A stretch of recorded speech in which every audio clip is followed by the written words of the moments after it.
PTI अब खुद अपनी दुश्मन बन चुकी है। ये एक दूसरे को खुद ही गिराएंगे, इनको किसी दुश्मन की ज़रूरत नहीं है। हर बंदे ने अपनी दो दो इंटों की सल्तनत बनाई हुई है और एक दूसरे को नहीं मानते। हालात नज़र आ रहे हैं, ना तो खान बाहर आता नज़र आ रहा है और ना ये पार्टी दोबारा खड़ी होती नज़र आ रही है। एडवोकेट सलमान सफदर को ये भी हिदायत की है कि वो बानी पीटीआई इमरान खान की जेल में हालत और उन्हें दस्तियाब सहूलियात से मुतल्लिक तहरीरी रिपोर्ट दें। बोलूँ मैं पाक रब के बबरकत नाम से, जिसके हाथ में मेरी जान है, जो मेरी सोच से बढ़कर मुझ पर मेहरबान है। दोस्तों, पीटीआई अब खुद अपनी दुश्मन बन चुकी है। ये एक दूसरे को खुद ही गिराएंगे, इनको किसी दुश्मन की ज़रूरत नहीं है। ना तो हुकूमत को चाहिए कि इनके साथ कोई इस तरह का बर्ताव करें, ना इस्टेब्लिशमेंट को, ना इनको हुकूमत और इस्टेब्लिशमेंट से लड़ने की ज़रूरत है। तो ये अपने दुश्मन खुद बने हुए हैं। इनके जितने भी चैप्टर हैं, वो केपी का चैप्टर हो, वो मरकज़ का हो, वो जनाब पंजाब का हो, वो कराची का, सिंध का हो, किसी भी जगह का हो, जहाँ पे भी इनकी तंजीम है, तो हर बंदे ने अपनी दो दो इंटों की सल्तनत बनाई हुई है और एक दूसरे को नहीं मानते। मुझे तो ये भी लगता है कि इनकी जो वफाकी या सूबाई लीडरशिप है खैबर पख्तूनख्वा की या वफाक की है, वो तो एक दूसरे को नहीं मानती, लेकिन मुझे ज़्यादा जो समझ से बाहर है कि इनकी जो बहनें हैं, अलीमा या उज़मा या दूसरी इनकी जो बहनें हैं, वो भी आपस में जो एक पेज पर नहीं है। क्योंकि उनके भी जो बयानात होते हैं, जैसे कोई एक बहन चाहती है कि वो हसन न्याजी भी बाहर ना आए और उसके लिए मज़ीद मुश्किलात खड़ी रहें ताकि वो लीडर ना बन जाए बाहर आके, तो दूसरी बहन उसी के साथ जनाब अडयाला के बाहर फिर रही है। लेकिन ये इन बहनों में भी मुझे जो नज़र आता है वो एक पेज पर नहीं है और इनमें इत्तेफाक नहीं है। तो ज़ाहिर बात है, बहनों में, भाई में, उसके बाद बुशरा बीबी, पिंकी चली गई है बाहर, तो ये फरा गोगी बाहर चली गई है, तो ये जितने लोग हैं इनमें आपस में इत्तेफाक कहीं पे भी नहीं नज़र आता। तो जब ज़ाहिर बात है कि इस घर में इत्तेफाक ना हो तो वो घर वैसे ही तबाह हो जाता है। तो पीटीआई खैबर पख्तूनख्वा के जो सदर हैं जुनेद अकबर ने पीटीआई की सीट छोड़ने का ऐलान कर दिया। कौमी असम्बली में खिताब का मौका ना मिलने पर जुनेद अकबर जो है वो नाराज़गी का इजहार करते हुए पीटीआई के पार्लिमानी पार्टी के व्हाट्सएप ग्रुप में पैगाम दिया और कहा है कि आज के बाद मैं ना किसी पार्लिमानी कमेटी का हिस्सा हूँ और ना पार्लिमानी लीडर और ना ही चीफ वेब को मानता हूँ। मतलब उन्होंने तमाम जितने भी पीटीआई से जो जुड़ी हुई जितनी भी कमेटियाँ थी जो उनकी जानिब से दी गई थी, या उसका कोई चीफ वेब है या जो भी है, वो चीफ वेब आमिर डोकर है, उन्होंने कहा मैं किसी को नहीं मानता और ना ही मैं आज के बाद इसका हिस्सा हूँ।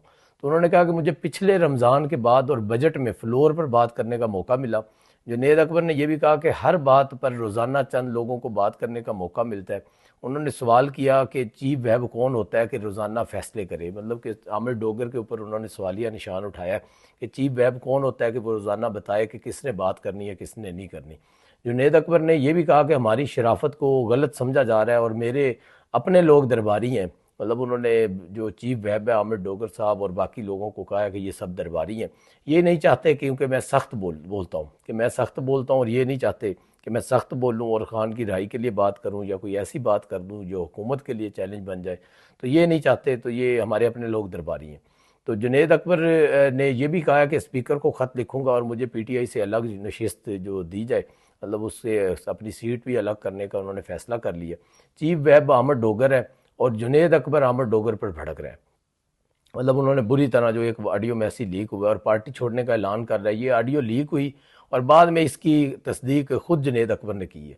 तो ये इनकी हालत है पीटीआई के जितने भी वफाकी या सूबे के या उसकी बहनें हैं या घर के अफराद जितने भी हैं, तो इनमें आपस में जब इत्तेफाक नहीं होगा, ये वही लोग हैं जो बातें करते थे मीम से शीन निकलेगी, शीन से जनाब फलां निकलेगा। आज वो ना शेख रशीद का वजूद है और ना इनमें से किसी का वजूद है। और अल्हम्दुलिल्लाह जो शरीफ ख़ानदान है वो आज एक पेज पर जैसे पहले था आज भी वैसे खड़ा है। वही हमज़ा शहबाज है, वही मरीम नवाज़ है, वही जनाब शहबाज शरीफ साहब है, वही कायद मोहतरम मियां मोहम्मद नवाज शरीफ साहब है। तो ये सब लोग वैसे ही हैं। वो एक इनकी कामयाबी का राज भी ये है कि ये एक पेज पर हैं। उनके घर में जब इत्तफाक है और लीडरशिप की जो बी कैटेगरी की टीम है उसमें जैसे तारड़ साहब है, बाकी जितने वफाकी वज़रा हैं या सूबे में वज़रा हैं, वो भी एक पेज पर है। तो जब पार्टी डिसिप्लिन एक पेज पर ये होंगे सब लोग, तो तभी पार्टी डिसिप्लिन नीचे तक उसी तरह वर्कर्स तक मुंतकिल होता है और वो फाल भी करती है पार्टी, और पार्टी अपनी ग्रिप भी मजबूत करती जाती है। तो इनके हालात आपके सामने है। तो ये टांगा पार्टी बन चुकी है, ये अब टुकड़ों टुकड़ों में जो बिखरती जा रही है। तो अब देखते हैं आगे इनका क्या बनता है। लेकिन जो अभी तक हालात नज़र आ रहे हैं, ना तो खान बाहर आता नज़र आ रहा है और ना ये पार्टी दोबारा खड़ी होती नज़र आ रही है। मुझे तो ये लगता है कि आने वाले इलेक्शन से कुछ माह पहले या एक साल पहले मुख्तलिफ लोग अपनी तमाम जो पार्टियाँ दूसरी पाकिस्तान पीपल्स पार्टी या पाकिस्तान मुस्लिम लीग नून या जितनी भी जमातें हैं, मौलाना फजल रहमान साहब हैं, और जितनी जमातें सूबों में छोटी जमातें हैं, वो तमाम उनकी तरफ रजू करेंगे और जहाँ जहाँ पर जिसको कोई सीट मिली, जगह मिली, वो वहाँ पर जाकर अपने आप को अपनी ज़िंदगी जो बसर करेंगे बाकी की, और उस पार्टी का हिस्सा बनेंगे। तो पीटीआई का कोई मुस्तकबिल नहीं है। सुप्रीम कोर्ट ने तोशाखाना फौजदारी केस में एडवोकेट सलमान सफदर को फ्रेंड ऑफ द कोर्ट मुकर्रर करते हुए अडयाला जेल में इमरान खान की बैरक तक की रसाई की इजाज़त दे दी है। इमरान खान के खिलाफ दायर तोशाखाना फौजदारी केस की समाअत चीफ जस्टिस पाकिस्तान याहिया अफरीदी और चीफ जस्टिस जो है शाहिद बिलाल हसन पर मुश्तमिल 2 रुकनी बेंच ने की है। दौरान समाअत अटारनी जनरल मंसूर उस्मान अवान ने अदालत को बताया कि 24 अगस्त 2023 के हुक्मनामे की रोशनी में तहरीरी जवाब चैम्बर में जमा करा दिया था। बानी पीटीआई उस वक्त अटक जेल में थे जब आर्डर दिया गया था। हमने चैम्बर में तहरीरी रिपोर्ट 28 अगस्त 2023 को जमा करा दी थी। मतलब 28 अगस्त 2023 की वो रिपोर्ट जमा है। मंसूर उस्मान अवान ने यह भी बताया कि रिपोर्ट के साथ 5 था 18 अगस्त की मेडिकल रिपोर्ट भी शामिल थी। चीफ जस्टिस याहिया अफरीदी ने रिमार्क्स दिए कि 24 अगस्त 2023 के हुक्मनामे के बाद कोई आर्डर रिकॉर्ड पर नहीं जिस पर सुप्रीम कोर्ट ने इज़हार इत्मीनान किया। हम सलमान सफदर को फ्रेंड ऑफ जो कोर्ट मुकर्रर कर रहे हैं, हमें सलमान सफदर पर मुकम्मल एतमाद है, ये चीफ जस्टिस का कहना था। अदालत ने कहा कि 24 अगस्त 2023 के हुक्मनामे के तहत जो रिपोर्ट थी उस वक्त बानी पीटीआई अटक जेल में थे। ये मुनासिब है कि बानी पीटीआई की लिविंग कंडीशन पर रिपोर्ट मंगवाई जाए, मतलब उनका जो रहन सहन है जेल का और जो मुकम्मल उनके लवाजमात हैं मैनुअल बुक से मुताबिक और उसके साथ जुड़े हुए, तो उनके रहन सहन के ऊपर लिविंग जो कंडीशन है उसके ऊपर मुकम्मल रिपोर्ट मंगवाई जाए। सलमान सफदर बतौर friend of the court Adiala jail जाएं। सलमान सफदर को बानी पीटीआई की बैरक तक रसाई दी जाएगी। मतलब ये नहीं है कि जहाँ पर मुलाकाती करते हैं वो एक कमरा बना हुआ है जहाँ से इमरान खान साहब ने कहा था कि मियाँ नवाज शरीफ का साहब का एसी भी उतार लूँगा, तो मुलाकातों के लिए कमरा बना हुआ है वो है, या उनकी जो अपना, तो ये जो उनकी अपनी बैरक है जहाँ पर वो क़याम करते हैं, जहाँ पर वो सोते हैं, जहाँ पर उनका बेड है, उनका जनाब टीवी लगा हुआ है, सब कुछ है। तो उन्होंने कहा कि वहाँ तक जो सलमान सफदर है उसकी रसाई होगी और सलमान सफदर वहाँ जाकर एक तफसीली रिपोर्ट बनाएंगे। तो सलमान सफदर को बानी पीटीआई की बैरक और वो तहरीरी जवाब देंगे बैरक से, मतलब पूरी रिपोर्ट बनाकर सलमान सफदर कल तक तहरीरी रिपोर्ट मतलब जमा कराएंगे।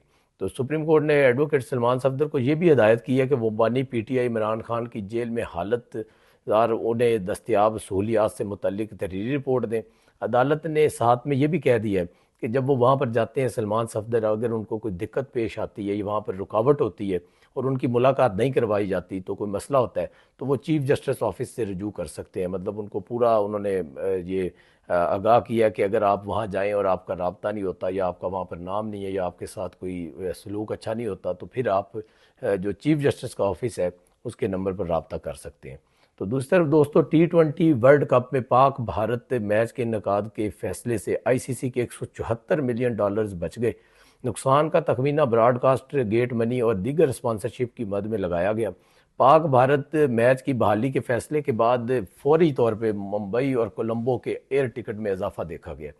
तो ये तो होना ही था। पाकिस्तानी बड़े शदाई हैं, आपको पता है कि मैच क्रिकेट के लिए शौकीन बहुत ज़्यादा है और दुनिया में कहीं भी वो पहुँच जाते हैं। तो भारतीय मीडिया के मुताबिक मुंबई और कोलंबो के टिकट में इब्तदाई तौर पर 10 से 60 हज़ार रुपये तक का इजाफा हुआ है और पाक भारत मैच की वजह से कोलंबो में होटल इंडस्ट्री जो है उन्होंने भी खुशी का इजहार किया है। अभी ये जो 10 से 60 हज़ार का मैच जो टिकट का इजाफा हुआ है ये आगे जाकर मज़ीद बढ़ जाएगा।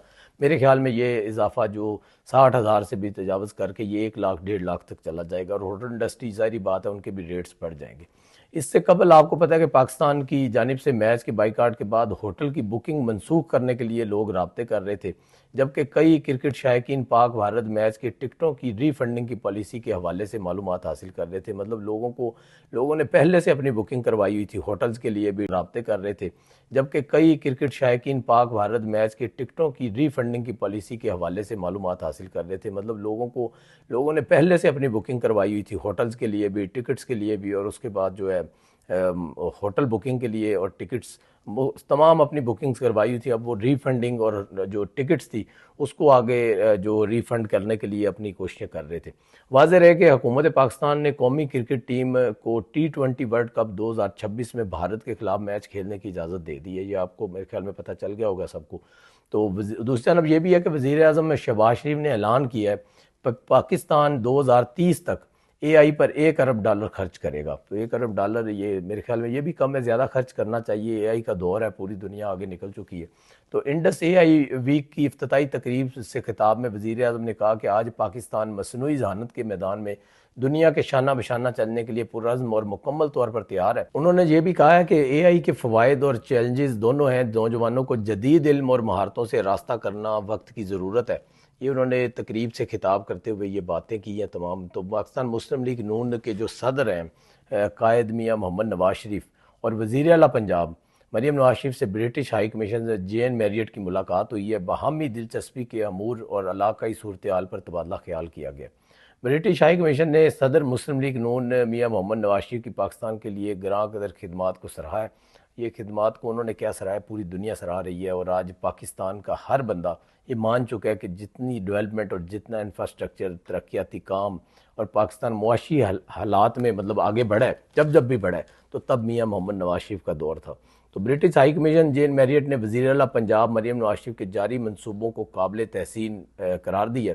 और जब उन्होंने बसंत मनाई, आपको मैंने कल भी बताया था कि वो बसंत खुद मनाती रही हैं। बसंत के त्यौहार में हर जगह पर वो मौजूद पाई गई, अपने दोस्तों के साथ, अपने जो यहाँ पर एम्बेसी के लोग हैं उनके साथ अनऑफिशियल उन्होंने बड़ा पूरे लाहौर में रोशनियों को एंजॉय किया है, बसंत मेले को एंजॉय किया है।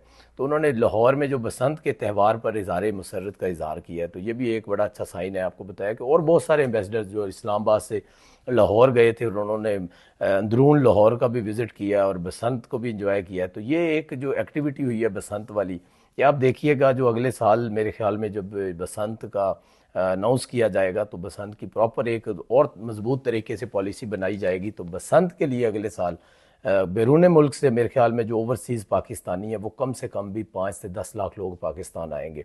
और लाहौर में आपको पता लगेगा कि आज मुझे ये खुशी होती है जानकर के एक बंदा मुझे मिला लाहौर के अंदर, तो उसने कहा मैं कराची से आया हूँ। तो वो कराची से कैसे आए जनाब? वो कहते हैं कि 2002, 3, 4 में, उससे पहले जब बोरीबंद लाशें मिलती थी, बोरीबंद लाशों से पहले पाकिस्तान का हर बंदा हर गली मोहल्ला कूचा से हर शहर से कराची आता था।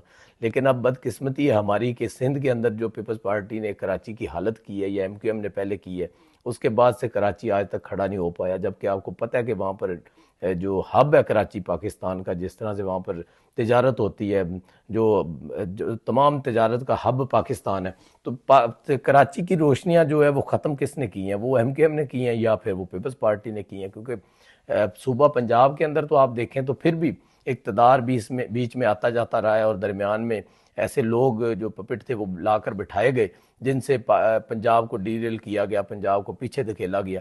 लेकिन आज पंजाब वापस अपनी तरक्की की राह पर चढ़ चुका है। मरीम नवाज शरीफ की सरबराही में मरीम नवाज शरीफ दिन रात अनथक मेहनत कर रही हैं और इसके पीछे जितना भी विजन है, जितना भी काविशें कोशिशें हैं, वो मियाँ मोहम्मद नवाज शरीफ की हैं कि उनकी सरपरस्ती है। वो घर में बैठे हर चीज़ को मरीम नवाज शरीफ की जो जितनी भी एक्टिविटी है उसको देख रहे हैं और वो हर चीज़ के अंदर उनकी मशावरत शामिल होती है।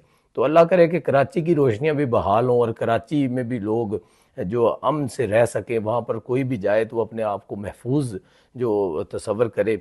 वहाँ से जो ख़वातीन आती हैं पंजाब के अंदर वो भी देखती हैं कि लाहौर के अंदर कितना अमन है और कोई किसी का जो चोरी डकैती की जितनी वारदातें थी वो भी बंद हो चुकी हैं जो सीसीडी के क़याम से।